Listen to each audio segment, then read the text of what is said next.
They say revenge is a dish best served cold, but mine was served at 180 degrees of pure, white-hot rage in front of 50 corporate executives with their phones out. My name is Daniel Rivera, and I'm 34 years old. I'm a union electrician, licensed, skilled, and proud of what I do.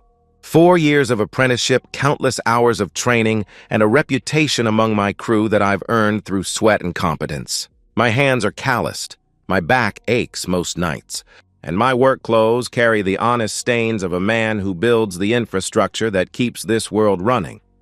I never thought that would be something to apologize for. But sitting in my living room tonight, watching my wife Clarissa scroll through her phone without so much as acknowledging my existence, I'm starting to understand that somewhere along the way, she decided it was. I just finished a 12-hour shift rewiring an office building downtown. My muscles ache, my jeans are stained with drywall dust, and there's electrical tape residue under my fingernails that I'll scrub off in the shower later.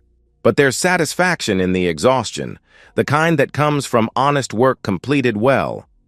The building's electrical systems will function safely for decades because of what my crew and I accomplished today. Clarissa sits on our cream-colored sofa in a perfectly pressed business suit, her manicured fingers dancing across her phone screen. She's 32, a senior account manager at Prescott & Meyer, one of the city's most prestigious consulting firms. Her blonde hair is pulled back in the kind of sleek bun that screams executive, and her makeup is still flawless despite the fact that she got home 2 hours ago. She doesn't look up when I walk in, doesn't ask about my day, doesn't acknowledge that I exist. "Hey," I say, setting my tool bag by the door and peeling off my work gloves. She responds without looking up from her screen. I try again. "Rough day at the site. We had to completely redo the 3rd floor because the architect changed the layout last minute. Took us an extra 4 hours, but we got it sorted." Clarissa finally glances up, and the look in her eyes makes my stomach clench. It's not indifference, it's contempt. "Must be nice to just clock in and clock out without any real responsibility," she says coldly. The words hit like a slap. I stand there for a moment, trying to process what she just said. Real responsibility? I'm responsible for electrical systems that could kill people if I make a mistake. I'm responsible for making sure families have power, businesses can operate, hospitals can save lives, but I don't say any of that. Instead, I just nod and head toward the kitchen. "I'll start dinner," I reply quietly. As I move around our kitchen that my income helped secure, in the suburban home that my steady paycheck made possible, I think about how different things used to be. 2 years ago, when we first moved into this house, Clarissa seemed to respect what I did. She'd tell her friends about how skilled tradespeople keep society functioning, how the world would collapse without electricians and plumbers and contractors, but 2 promotions in 2 years changed her. She started dressing differently, talking about career trajectories and networking opportunities. She began attending after-work events she never invites me to, coming home with stories about clients and colleagues whose names I don't recognize. She started using phrases like value proposition and market penetration in casual conversation, as if the corporate jargon validated her existence. And somewhere in that transformation, she stopped seeing me as her equal. It didn't happen overnight. It was gradual, insidious. First, it was subtle comments about my salary compared to her colleagues' 6-figure incomes. Then suggestions that I was just doing manual labor while she was building strategic relationships, little remarks about how anyone can learn to wire a building, but not everyone can navigate complex client dynamics. Each comment chipped away at something fundamental between us. I tried pushing back, defending my profession, explaining the skill required, the training, the responsibility of keeping buildings safe and functional. But Clarissa would just roll her eyes and suggest maybe I should go back to school and get a real corporate job to be more like her. Tonight feels different, though. There's something final about the way she looked at me, the casual cruelty in her dismissal. As I season the chicken and chop vegetables, I realize with crystalline clarity that my wife doesn't see me as beneath her. She sees me as a failure. We eat dinner in silence. Clarissa picks at her food while responding to emails on her phone. I watch her and wonder when exactly she became this person. When did the woman who used to curl up against me on this same sofa and talk about our future become someone who can't bear to acknowledge my presence? After dinner, she disappears into our home office to finish some client presentations. I clean the kitchen, do the laundry, and handle the household maintenance that somehow became exclusively my responsibility when her career started consuming her life. She emerges around 10 p.m., announces she's exhausted from a high-stress day, and goes to bed without another word. I lie awake next to her that night, staring at the ceiling, listening to her breathe. She sleeps peacefully, completely unaware of the damage she's inflicted. Or maybe she is aware, and she just doesn't care anymore. I didn't know it then, but that conversation was the beginning of the end. Because 2 weeks later, Clarissa would invite me somewhere she'd spent 6 years making sure I'd never go, and it would destroy everything. 2 weeks after the manual labor conversation, something changes. I'm eating leftover pizza at our kitchen table, still in my work clothes, when Clarissa walks in with an expression I haven't seen in months. She's almost nervous. "Daniel," she says, setting her purse down with unusual care. "I need to ask you something." I look up from my dinner, immediately suspicious. Clarissa doesn't ask. She informs, demands, or dismisses. Asking suggests she needs something from me, and we both know she stopped needing anything from me a long time ago. "What's up?" I respond.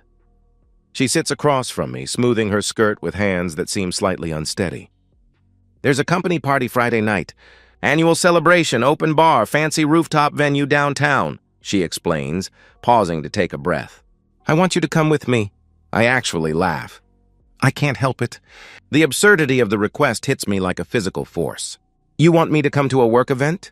I ask incredulously. "Yes," she replies firmly. "Your work event?" I clarify. "Yes, Daniel." "My work event," she confirms with growing irritation. I set down my pizza and lean back in my chair, studying her face. In 6 years of marriage, Clarissa has never once invited me to a company function. Not once. Every time I suggested meeting her colleagues or attending corporate gatherings, she shut me down with an arsenal of excuses. I wouldn't fit in with the corporate culture. I'd feel uncomfortable around her professional peers. I might say something embarrassing. She made it clear that her work world was sacred territory, and I was permanently banned from entry. "Why now?" I asked directly.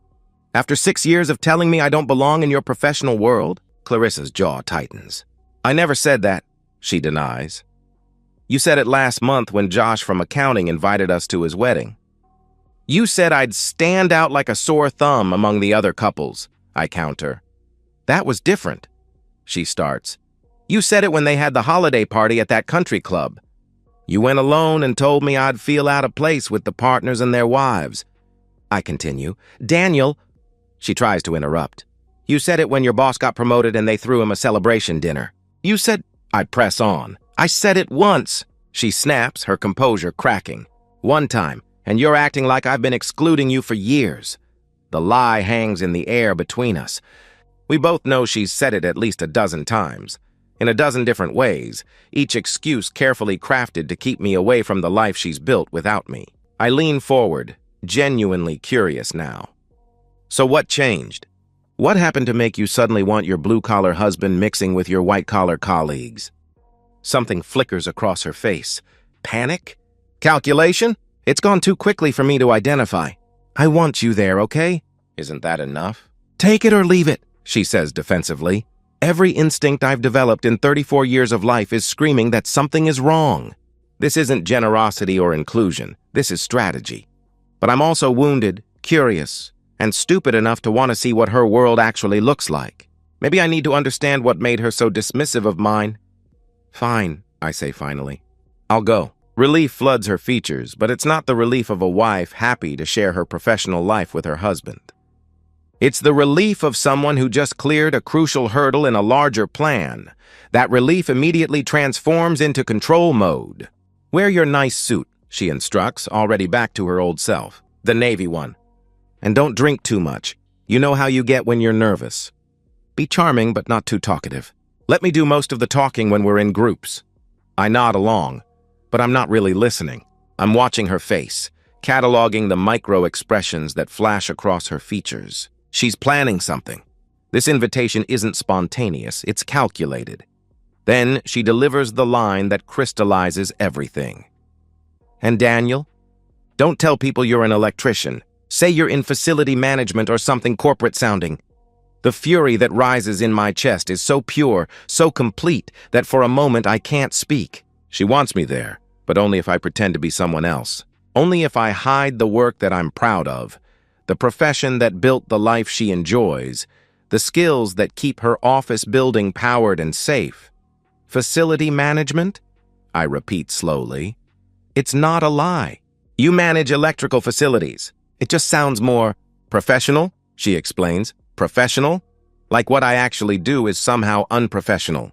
Like the licensing, the training, the expertise, the union membership, the decades of experience. Like none of that matters because I work with my hands instead of pushing papers.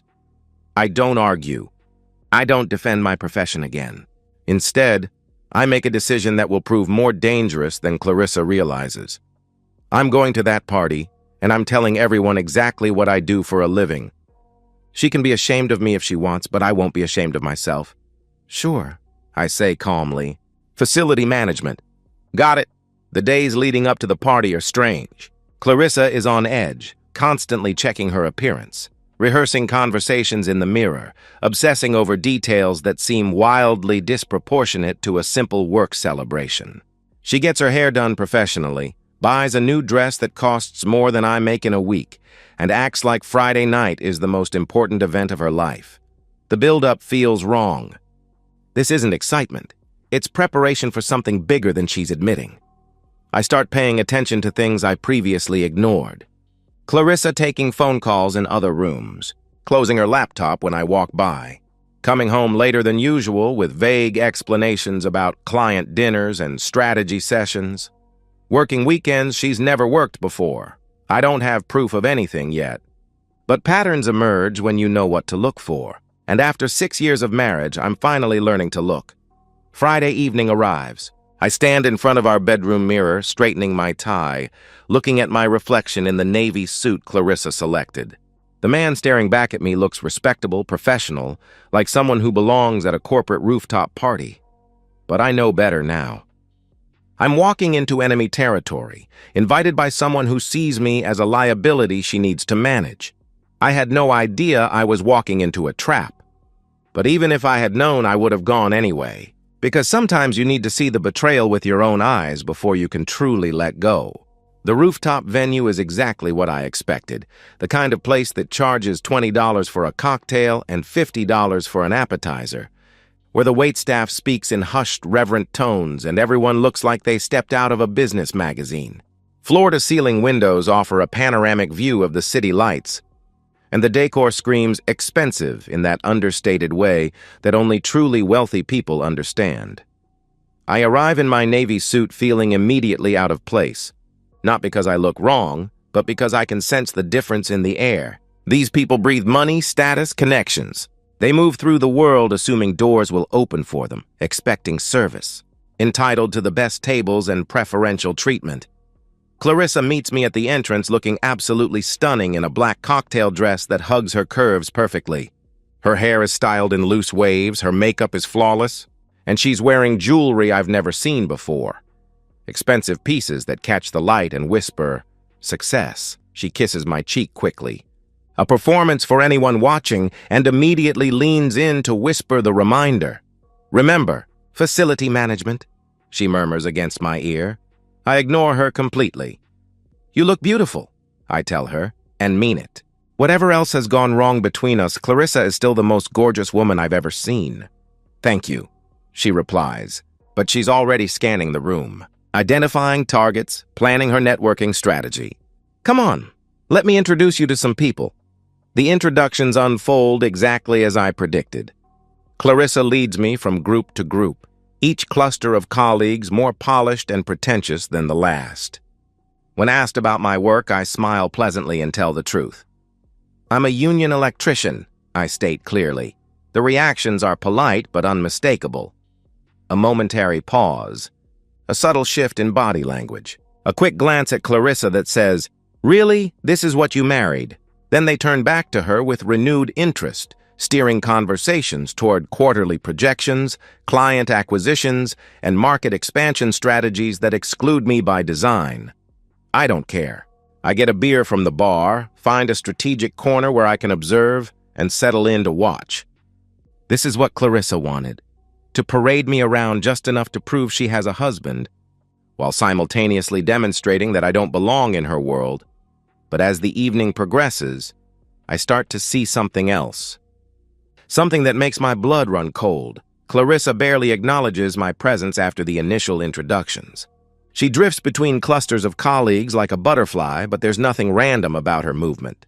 She's working the room, touching arms and shoulders, laughing too loudly at jokes that aren't funny, performing in a way I've never seen before. She's a different person here. Confident, aggressive, flirtatious. The quiet contempt she shows me at home has been replaced by something predatory and calculating. She's hunting. I watch her position herself strategically among the power players, the partners, the senior vice presidents, the decision-makers who control promotions and salary increases. But two men in particular seem to command her special attention. The first is tall and blonde, late 30s, with the kind of lean build that suggests expensive gym memberships and personal trainers. He moves with the casual arrogance of someone born into privilege, and when he speaks, people listen. The second is darker, slightly older, early 40s, with a wedding ring that catches the light when he gestures. Both men seem to know Clarissa well, too well. When the dancing starts, I watch from my corner as Clarissa joins the makeshift dance floor in the center of the room.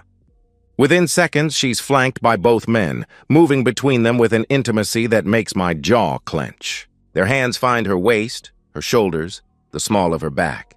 Their bodies press against hers in ways that have nothing to do with professional relationships. I tell myself this is just corporate culture. Maybe I'm overreacting. Maybe this is how successful people network at parties. But deep down, I know better. Tough night? A woman in a red dress appears beside me like a materialization. She's clearly drunk, swaying slightly, her lipstick smudged and her eyes unfocused. The alcohol has stripped away whatever filter she normally maintains in professional settings. "I'm sorry," I respond. "I'm Jessica from marketing," she says, extending a hand that's holding a half-empty wine glass. "You're Clarissa's husband, right?" "The electrician, Daniel." "And yes, I confirm." Jessica nods sagely as if this confirms something she suspected. "Must be tough," she repeats, gesturing toward the dance floor. "What do you mean?" I ask. She looks at me with the kind of pity usually reserved for terminal cancer patients. "Watching Clarissa with Preston and Henry like that," she explains matter-of-factly. My heart stops. "Preston and Henry?" I manage to ask. "Preston's her boss," Jessica continues without thinking. "Henry is VP of Client Relations. Everyone knows she's been sleeping with both of them for months. They pass her around at these events like some kind of party favor. The world tilts. Everything, the music, the laughter, the clinking of glasses becomes background noise to the roar in my ears. I look back at the dance floor, but Clarissa, Preston, and Henry are gone. All three have disappeared while I was talking to Jessica. Jessica starts, suddenly realizing she's said too much. "I probably shouldn't have. I'm pretty drunk.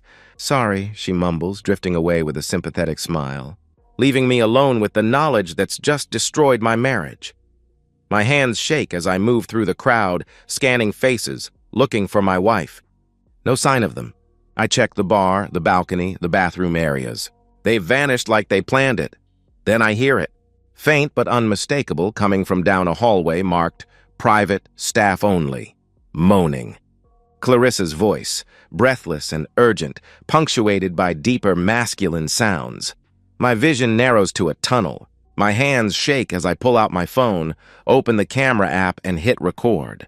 I don't think about consequences or legality or what happens next. I just move down that hallway toward the sound of my marriage disintegrating. The office door is closed but not locked. I don't knock. I don't hesitate. I don't give them a chance to stop or hide or make excuses. I throw the door open with enough force to slam it against the wall. The scene is worse than anything I could have imagined. Clarissa is naked on a mahogany desk, positioned between both men, frozen in shock as camera light floods the room. For a split second that feels like eternity, nobody moves. The tableau is obscene, undeniable, permanently captured on video. Then Clarissa screams. The men fumble for clothes that are scattered across the floor. And my rage explodes like a dam bursting. What happened next wasn't planned. It wasn't strategic. It was pure primal fury, and it was caught on camera for the whole world to see. I don't think. I don't calculate. I don't weigh consequences. I just act. Preston is closest, still half-naked and pathetically trying to cover himself with a folder. He's Clarissa's boss, the one who should have known better, the one with the most power in this sick dynamic. My fist connects with his nose before he can raise his hands to defend himself. The crack is audible, satisfying, final.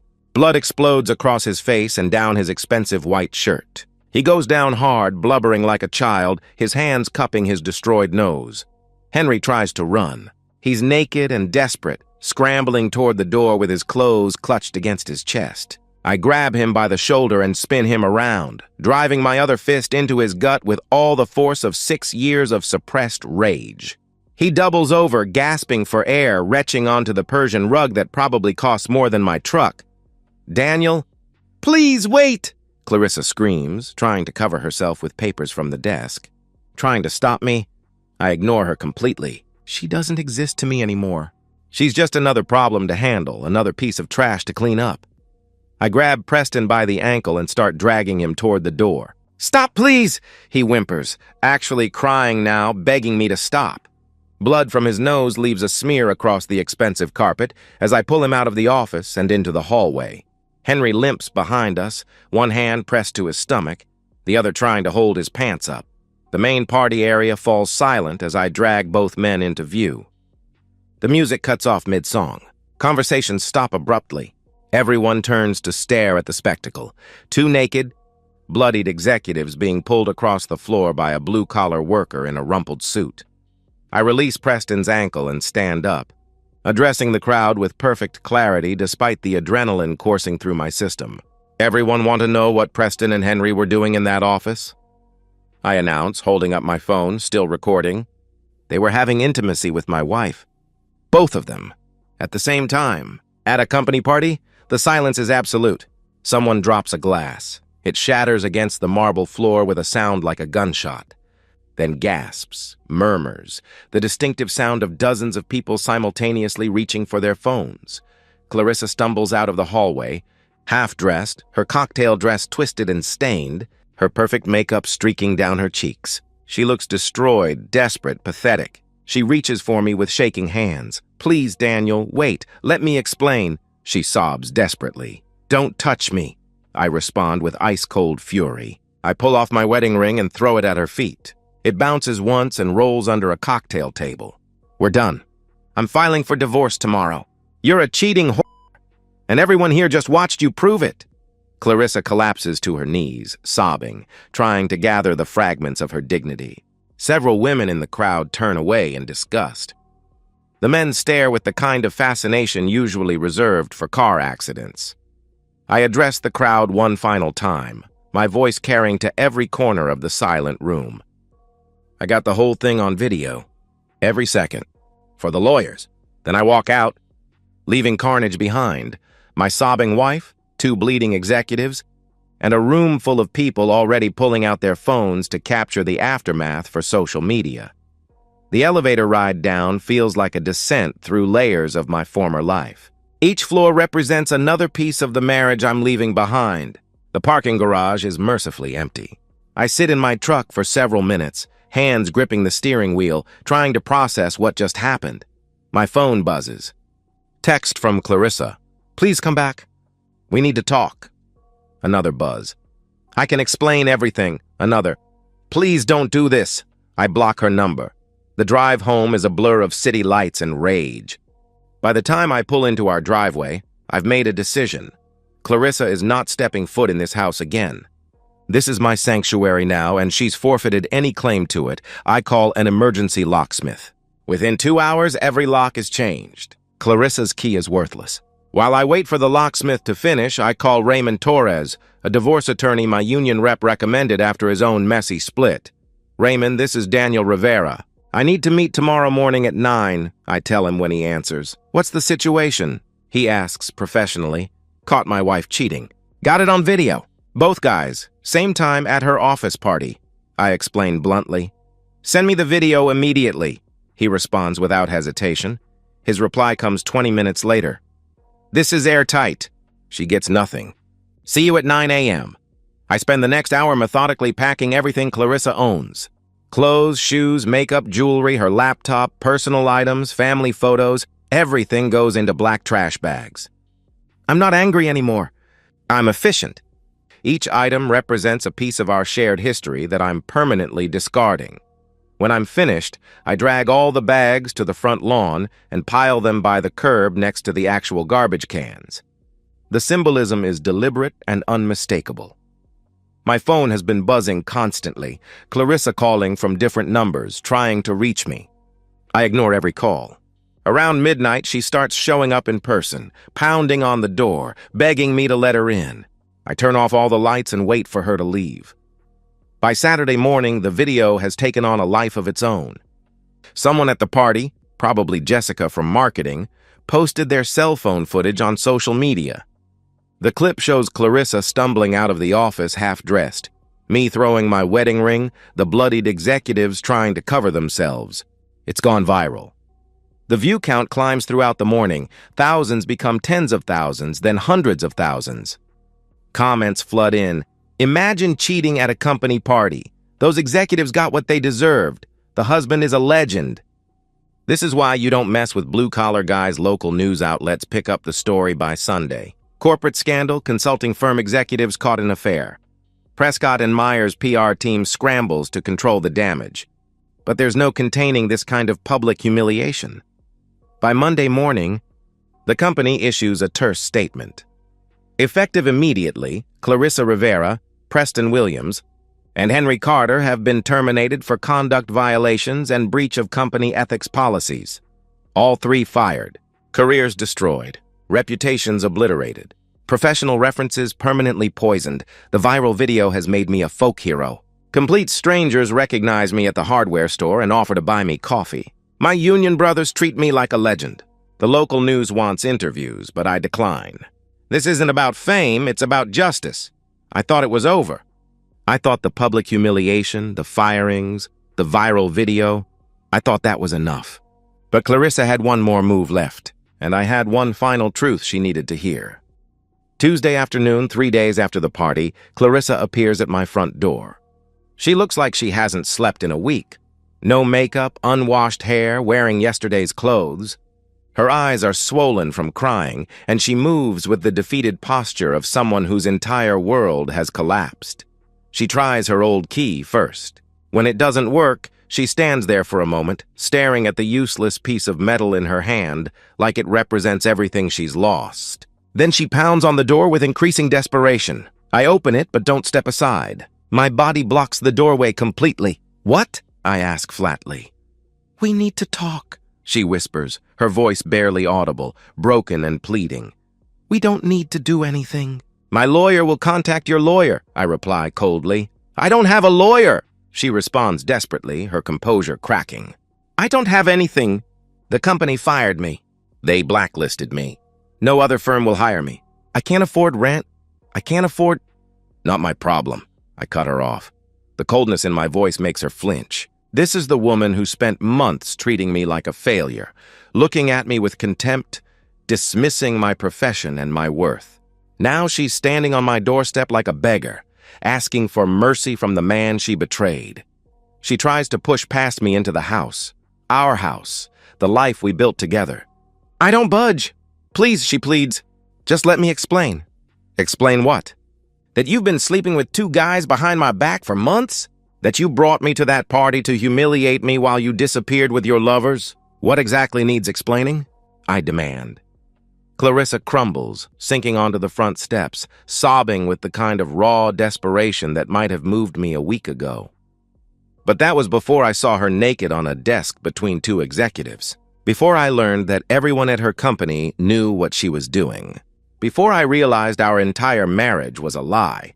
She tries every angle she can think of. It was a mistake. It didn't mean anything. She got caught up in corporate politics and power dynamics. Preston promised me a promotion if I slept with him, then Henry got involved, and it spiraled out of control, she explains frantically. I never meant for it to happen. I'm in therapy now. I understand what I lost. I love you. I'll do anything to fix this. I listen without expression, letting her exhaust herself with excuses and justifications and desperate promises.